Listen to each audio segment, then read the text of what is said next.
জাতীয় বিশ্ববিদ্যালয়ের বগুড়া আঞ্চলিক কেন্দ্রের শুভ উদ্বোধন করেন মাননীয় vice chancellor professor doctor ASM Amanullah. শুক্রবার সকাল ৯টা ১ মিনিটে বগুড়া মাটিটালি জাতীয় বিশ্ববিদ্যালয় নতুন ক্যাম্পাসের নাম ফলক উন্মোচন করেন। এ সময় জাতীয় সঙ্গীত ও পতাকা উত্তোলন এবং পায়রা ও বেলুন উড়ানো হয়।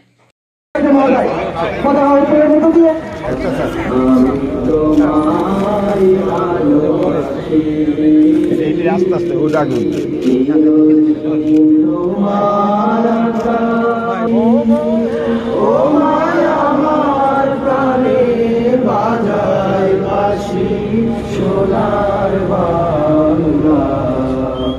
আমি তোমায় ভালোবাসি।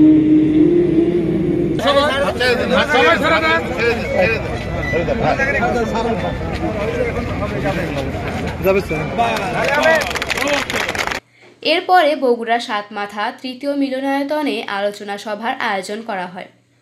আলোচনা সভায় উপস্থিত ছিলেন বগুড়া, সিরাজগঞ্জ, জয়পুরহাট ও নওগাঁ জেলার জাতীয় বিশ্ববিদ্যালয়ের অধিভুক্ত সকল শিক্ষা প্রতিষ্ঠানের অধ্যক্ষ, উপাধ্যক্ষ ও শিক্ষক মণ্ডলী সহ রোভার স্কাউটের একাধিক দল।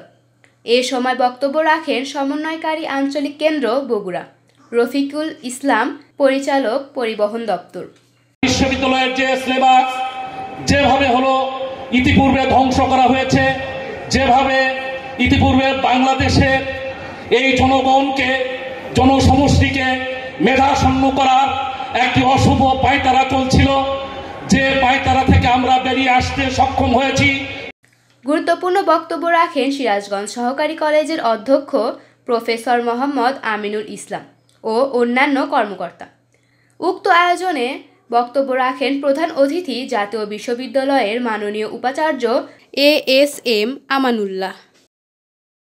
বিশ্ববিদ্যালয়ের বিগত সময়ের বিভিন্ন অনিয়ম ও শিক্ষা উন্নয়নের শিক্ষার কারিকুলাম আধুনিকায়ন করা, সিলেবাস পরিবর্তন সহ বিভিন্ন দিক নির্দেশনামূলক বক্তব্য প্রদান করেন।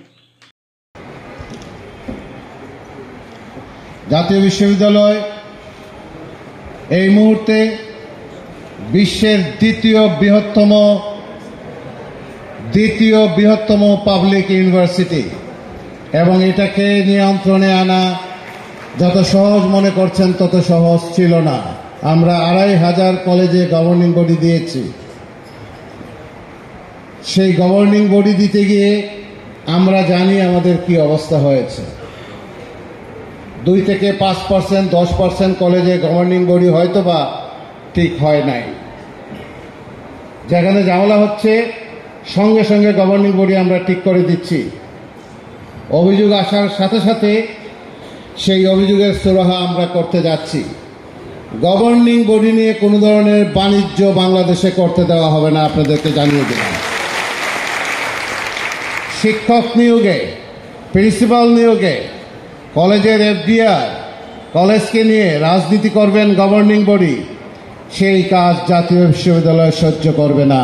আমাদের পকেটে আমাদের নিজস্ব কোনো এজেন্ডা নাই, কথাটা আমরা বারবার বলছি। আপনারা যারা শুনছেন আমাদের বক্তব্য ন্যাশনালি, আপনারা খুব ভালো করে শুনে রাখেন। আমরা গভর্নিং বডির এই নৈরাজ্য আমরা সহ্য করব না। প্রয়োজনে গভর্নিং বডি রাখবো কি রাখবো না সেটা নিয়ে আমাদেরকে চিন্তা করতে হবে। বগুড়ার 7টা জেলার এতগুলো কলেজের শিক্ষকদের ভিতরে, সরকারি বেসরকারি কলেজের প্রিন্সিপাল সাহেবদের ভিতরে, ওনাদের ভিতরে এক ধরনের প্রতিযোগিতা আছে যে আমি কিছু বলতে চাই, আমাদেরকে বলতে দিচ্ছেন না কেন, আমরা কিছু সমালোচনা করতে চাই, আমরা এইটা চাই ওইটা চাই। এই যে চাহিদা, এইটাও অনেক জেলাতে দেখতে পাওয়া যায় না। আমার নিজের জেলা সিলেটে এর ধারে কাছেও নাই। এই জন্য আমি এটাকে স্বাভাবিকভাবেই দেখি। আমি সরকারি কলেজ থেকে আসছি, আমাদের একটা প্রতিনিধিত্ব থাকবে না, তাহলে তো বৈষম্য হয়ে যায়। আমি বেসরকারি কলেজ থেকে আসছি, আমাদের একটা প্রতিনিধিত্ব থাকবে না। আমরা এমপিও নন এমপিও থেকে আসছি, আমাদের একটা প্রতিনিধিত্ব থাকবে না। আমি কলেজে পড়াতে দিচ্ছি কিন্তু এমপিও দিচ্ছি না, সেই সমস্যার সমাধানের দিকেও যাচ্ছি আমরা ইনশাল্লাহ। বিশ্ববিদ্যালয়গুলোকে এমনভাবে নষ্ট করা হয়েছে, এমনভাবে দলীয়করণ করা হয়েছে যাতে অন্য কোনো দল মতে একজন শিক্ষকের যাতে চাকরি দিতে পারে না সেই ব্যবস্থা তারা করেছেন। সেই মর্মে এই দেশ, এই জাতি ৭১-এর মুক্তিযুদ্ধের মাধ্যমে যে দেশ স্বাধীনতা প্রাপ্ত হয়েছে, সেই দেশে স্বাধীনতার আগে এবং পরে যে সমস্ত দেশের মানুষরা ভিক্ষা করতে আসতো, আজকে স্বাধীনতার ৫৪ বছর পরে আমরা সেই সমস্ত দেশে ভিক্ষা করতে যাই, আমাদের লজ্জা থাকা উচিত। বগুড়া প্রতিনিধি, দৈনিক জয়সাগর।